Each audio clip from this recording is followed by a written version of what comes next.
Good afternoon and welcome to Blind Build slash More Than Meets the Eye. I'm your host, Blind Prime, and today I was feeling a bit low, a little down in the dumps. And I decided that I was going to do a video on something that always makes me happy. And that's Lego minifigures. Well, Lego in general always makes me happy. I am rarely upset with Lego. Just, wow. Lego's been there for me my entire life, and I have absolutely loved every minute of Lego. So let's talk about these Lego pieces. These are three of the Marvel Series 2 Lego minifigures. And I have to say that I haven't come across one of these minifigures yet. Maybe Mr. Knight is my least favorite. I absolutely love the sculpt work on Echo in the previous video, and please check out that video if you want to know more about that. But let's talk today. We have got the girl that, wait, who's this? Let's see. All right, that's Hawkeye. We've got Hawkeye here, and turn you around a bit. Oh no, I dropped it. It fell apart. Let's just stand him up straight.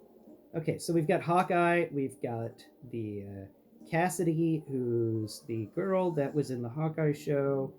That's actually kind of neat that I have Echo as well. So now I have all three characters from that show that were posted in this. There's also a She-Hulk, and She-Hulk comes with an Abomination file and a cell phone, which both are just tiles. I was thinking that we'd actually get a cell phone for the cell phone piece, which is a really cool piece, and I don't know why they didn't give us that piece. And for some reason, she's just not wanting to stand up anymore.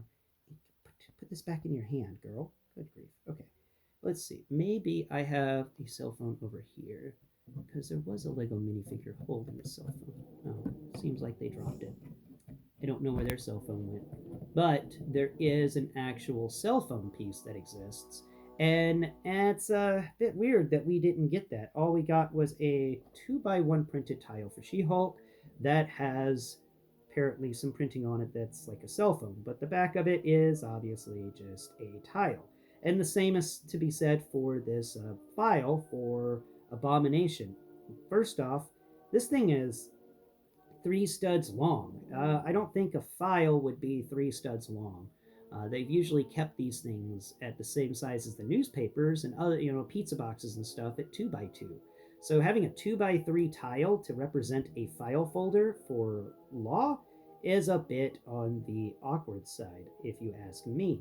And having a tile that just has printing on it for a cell phone is also kind of awkward, seeing as Lego actually has a cell phone piece for minifigures. So She-Hulk, I would say, is, I keep just dropping that file because she doesn't want to hold it. It's stupid large. It's too large for her to hold it, and it disappeared. I don't know where it went. So that's She-Hulk. I like the figure. I just don't like the accessories that came with it. I do appreciate that we got a She-Hulk figure though, and I do like the fact that there's a little bit of extra molding in her arms. Her arms feel beefier than normal minifigure arms. I don't know if anyone's talked about that, but let's see. This normal minifigure here. Are you the one jumping over the dog? No. Okay, you're just regular. So let's get this arm there. Uh-huh. And that arm has no sort of this. It doesn't have the same feel. No, a little bit. Let's see. Let me get this guy here. No. The arm for She-Hulk here feels like it's got some muscle tone to it.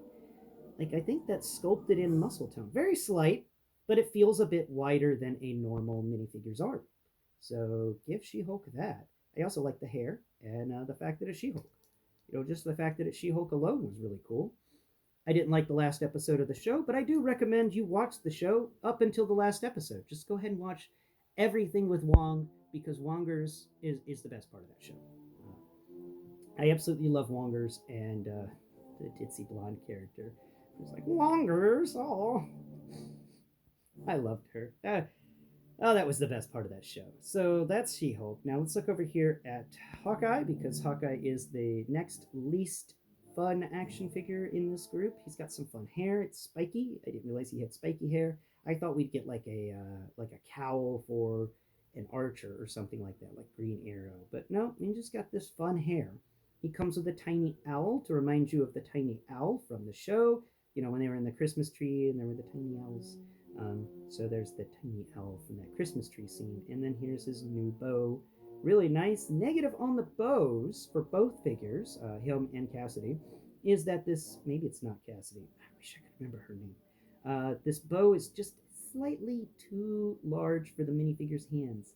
So the hand, and you have a chance when putting it in that this bow just launching from the hand and shooting across the room. Ask me how I know. I just would launch from the hand and shot across the room, and I had to spend some time finding it. Then he's got a nice little quiver of arrows on his back, which is pretty good. No sort of interesting sculpting going on in this figure, but there is some good paint. Actually, almost textured paint on his chest, which is really cool. Set him off to the side. Now let's talk about my favorite one out of the three. And I have her here using those fun effect pieces, the little horns that are clear that this comes with. Um, I'm using one of them to put it in the bottom of her foot, and then I attached it to the top of Lucky the dog here to give a symbol of like, she was running, and then the dog's in front of her, so she's trying to leap over the dog, still carrying her box of pizza and her bow at the same time. Will she succeed? Will she land on her feet? We don't know, but I do think that this is a very fun action pose, and I'm loving these new pieces, these little clear horns that you can do all sort of action posing with. It is really cool, and I do wish they included more of those pieces in different styles. Maybe not have them all to be the same exact curve, but give us something else. Maybe little bars that are clear or something, so we can have them like flying or something like that. I I do like that, and I appreciate that Lego is doing stuff like that. That is really cool. So that is all three figures, and once again, they come in the new figure box, which is a little bitty box. And I saw somebody complaining that they keep ripping their boxes apart. So let me just explain this to you. Okay, at the corner here, you can actually, they don't glue the corners down too well, so you can just tease the corner of this up at the top near where it would hang on the hook at the store. And if you tease that corner, then you can just kind of grab it and peel back everything, and that will leave you this nice tray where all your pieces will be. So no more will you have to be digging in a bag or something like that. You just have a tray that you can set on your table and reach into the tray and grab each piece, and no worries about it bouncing around somewhere or your cat batting it away from you.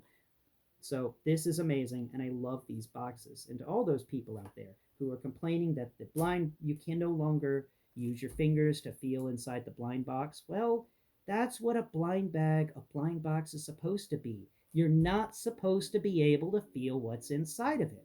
Welcome to the blind club. And I hear people complaining about it, and as a blind person, I go, yeah, that's every day for me. It's kind of annoying hearing people complain about the blind boxes, being a blind person, and not being able to see any of these minifigures, and just going, guys, chill out. It's an everyday occurrence for me, and it doesn't bother me as much as it seems to be bothering you. I hope you never go blind, because you're going to have some major problems if you can't handle the fact that you can't feel the stuff in the box anymore.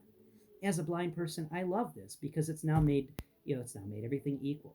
There is no way of telling what figure is in what box, and that is truly a blind box. And coming from a blind person on a channel named Blind Prime in a video series called Blind Builds, I appreciate blind boxes, especially blind box openings. So thanks for watching my video, and please tune in next time where I will have something else to show you from a blind person's perspective. Now go below before this video is over, hit that like button, share this video, and subscribe it. And also, share to all of your social media accounts if you wouldn't mind. I'm trying to reach 1,000 subscribers before January 23rd, 2024. If you could please help me achieve that, that would be simply amazing, and the greatest Christmas gift you could ever give this YouTube creator. Thank you, and have a Merry Christmas. Bye-bye for now.